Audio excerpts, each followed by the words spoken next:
Okay, hey and today I'm going to be putting my hands in this freezing water, which we did 5 cups of ice, and I am wearing a pair of and I'm wearing 2 different types of gloves.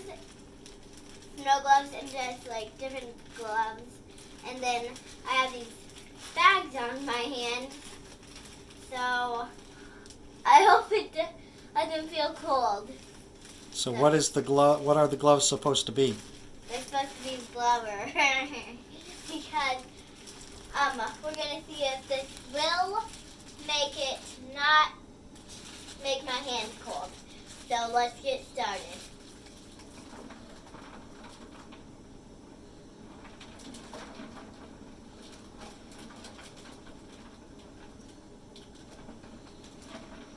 So basically, all we're going to be doing is see if my hands will get cold.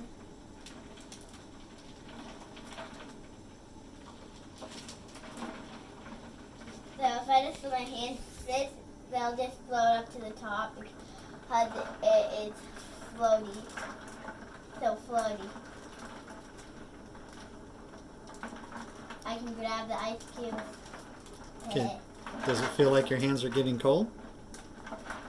No. So, simulated blubber with gloves and the plastic bags and ice cold water. Success or no success? Success! Yay! And this is actually pretty fun, so I hope you try this.